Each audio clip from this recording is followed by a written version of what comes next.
જય હિન્દ મિત્રો, સ્વાગત છે એક નવી માહિતી નવા વિડીયોની અંદર। મિત્રો, ફોરેસ્ટ બીટ ગાર્ડ ભરતીને ધ્યાનમાં રાખીને ફરી વખત એક મહત્વના સમાચાર સામે આવ્યા છે। જ્યાં મિત્રો આ ન્યૂઝ છે તે વન રક્ષક બીટ ગાર્ડ ભરતીને લગતા તદ્દન નવા છે, જે વિડીયોની અંદર આપણે વિગતવાર જોવાના છે, માટે ખાસ કરીને વિડીયોને અંત સુધી અવશ્ય જુઓ। સૌથી પહેલાં મિત્રો વાત કરીએ તો યુવરાજસિંહ જાડેજા દ્વારા જે માહિતી વન રક્ષક બીટ ગાર્ડ ભરતીને લગતી આપવામાં આવેલી છે તે વિડીયોની અંદર આપણે જોવાની છે, જેમની અંદર તે જણાવે છે કે ફોરેસ્ટ બીટ ગાર્ડની રિવાઇઝડ ફાઇનલ આન્સર કી છે તે જાહેર થઈ ગઈ છે અને તેના ઉપરથી પ્રિલિમ પરીક્ષાનું પરિણામ તૈયાર કરવાની પ્રોસેસ હાલમાં ચાલી રહી છે। જે હા મિત્રો, આ રિવાઇઝડ ફાઇનલ આન્સર કી છે તે 15 જુલાઈના રોજ જાહેર થઈ ગઈ છે। હવે જે રિવાઇઝડ ફાઇનલ આન્સર કી આવી છે 15 જુલાઈના રોજ, તે પરીક્ષા પ્રમાણે જ પ્રિલિમ પરીક્ષાનું પરિણામ છે તે તૈયાર થવાની અત્યારે પ્રોસેસ ચાલુ છે અને 30 જુલાઈ પહેલાં અથવા તો લગભગ 7 દિવસની અંદર પરિણામ પણ જાહેર થઈ જશે તેવી પણ મીડિયાના માધ્યમે માહિતી મળી હતી। તદુપરાંત યુવરાજસિંહ જાડેજા જણાવે છે કે હવે કોઈ જ વાંધા અરજી ઓનલાઈન કે ઓફલાઈન કંઈ પણ રીતે સ્વીકારવામાં આવતી નથી। રિવાઇઝ ફાઇનલ આન્સર કી જે આવી ગઈ તે જ ફાઇનલ છે, તેમાં કોઈ પણ મિત્રને કાંઈ વાંધા અરજી એવું દર્શાવતું હોય તો વાંધા અરજી તે કરી શકશે નહીં। ઓનલાઈન કે ઓફલાઈન એક પણ રીતે વાંધા અરજી સ્વીકારવામાં નહીં આવે।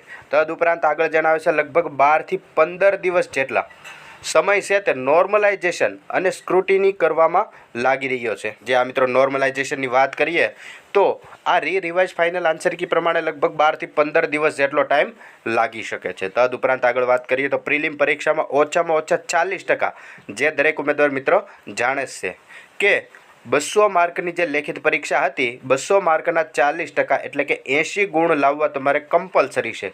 જો 80 કરતાં વધારે માર્ક હશે, 80 અથવા તો 80 કરતાં વધારે માર્ક હશે, તેવા જ ઉમેદવાર મિત્રોને ગ્રાઉન્ડ માટે બોલાવવામાં આવે છે અને જો વધારે પડતા સારા માર્ક હશે, વધુ ગુણ મેળવનારા ઉમેદવારો હશે, તો બીજા તબક્કાની જે શારીરિક કસોટી છે, જે ફિઝિકલ ટેસ્ટ છે, તેમના માટે જેટલા ઉમેદવાર લાયક હશે તેવા દરેક ઉમેદવાર મિત્રોને જિલ્લા વાઇઝ અને કેટેગરી વાઇઝ એક મેરિટ બનાવવામાં આવશે અને મેરિટની અંદર કુલ જે જગ્યાઓ છે તે જગ્યાના 8 ગણા ઉમેદવાર મિત્રોને ફિઝિકલ માટે બોલાવવામાં આવશે અને ફિઝિકલ છે તે લગભગ ઓક્ટોબર મહિના પછી લેવાશે તેવું ગુજરાત ગૌણ સેવા પસંદગી મંડળના સચિવ શ્રી હસમુખ પટેલ સાહેબ દ્વારા પણ આ કહેવામાં આવેલું હતું।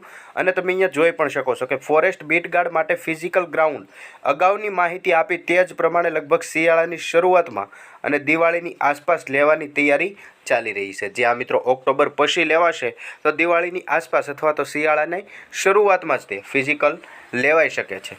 જે આ મિત્રો હવે જિલ્લાવાર અને કેટેગરી વાઇઝ મેરિટ છે તે ક્યારે આવશે, ત્યારબાદ જ 8 ગણા ઉમેદવાર મિત્રોને ફિઝિકલ ટેસ્ટ માટે બોલાવવામાં આવશે। જે આ મિત્રો વન રક્ષક બીટ ગાર્ડને લગતી એક આ મહત્ત્વની અપડેટ હતી, જે વિડીયોની અંદર આપણે વિગતવાર જોઈ। આવી માહિતી જોતા રહેવા માટે હમણાં જ ચેનલને સબસ્ક્રાઈબ જરૂરથી કરી લેજો।